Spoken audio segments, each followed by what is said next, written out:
Hey friends, we're doing another cookie tutorial. Ah, shootsy, I got it on the camera lens.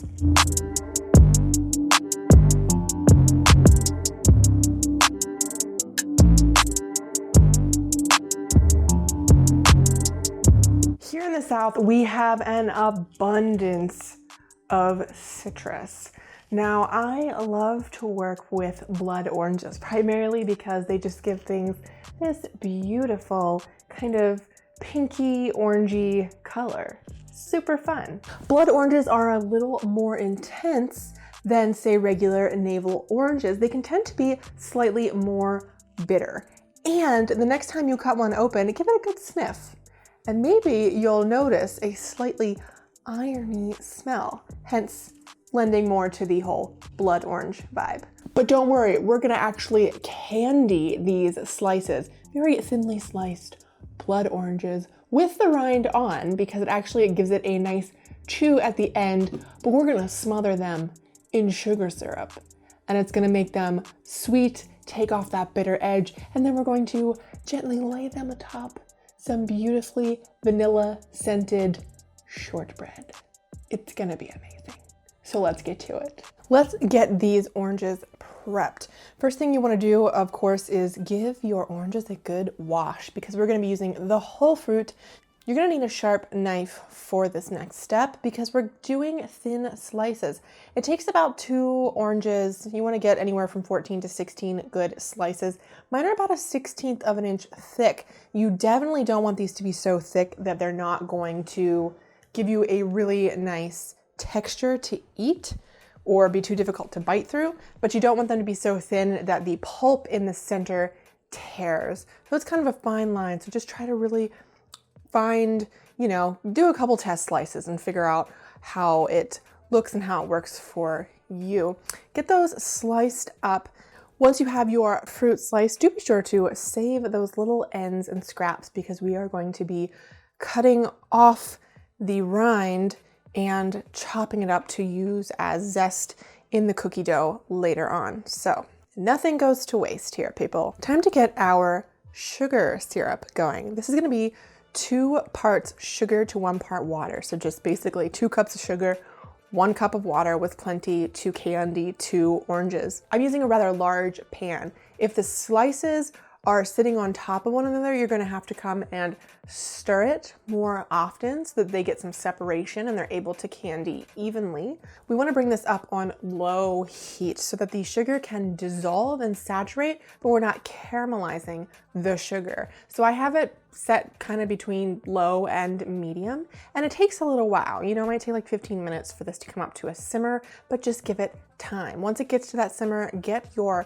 orange slices in there, and you're going to want to keep checking on them, every 5 minutes or so to make sure that they are evenly candying, if that's a word, and they're separated and they're moving around and they're hanging out and they're, just doing their thing correctly. This process could take anywhere from 20 to 30 minutes, depending on how thickly you did slice those oranges and how large your oranges actually were.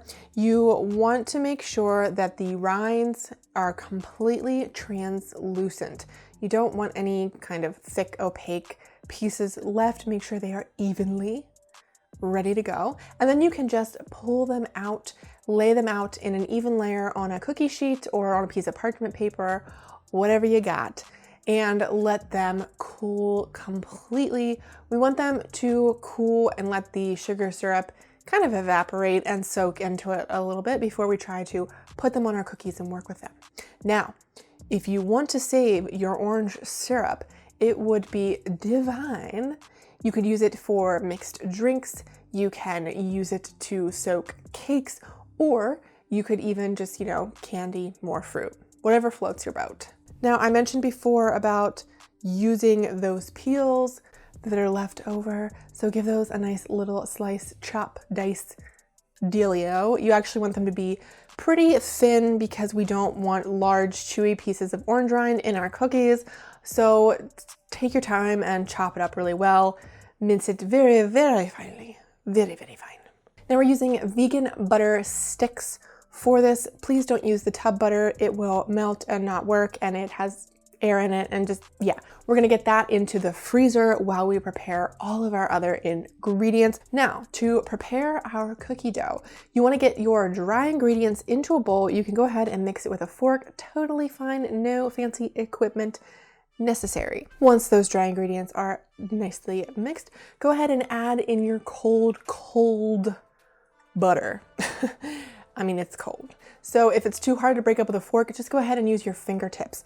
We're just going to pinch it basically and work it with our fingertips into the dry ingredients, but not too much. We don't want to break this down into a very fine coarse meal. You want the pieces to be bigger.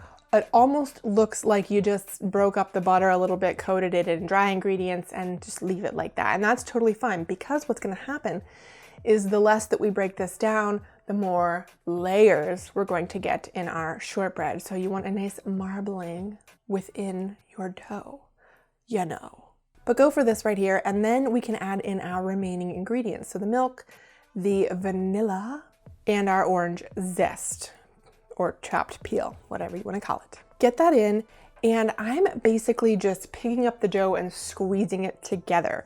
You don't want to break the dough apart or work the wet ingredients in too much. We just want to bring it together, because the more you work this and break it apart, it's going to break up our butter, but we want our butter to stay intact. So just kind of squeeze the dough together until it's well hydrated and basically all comes together into one mass. And then we are ready to roll it out. At this point, I did turn my oven on to let it preheat to 325 degrees Fahrenheit so that it was ready to go. Go ahead and flour your work surface pretty generously. We do have chunks of that vegan butter in our dough.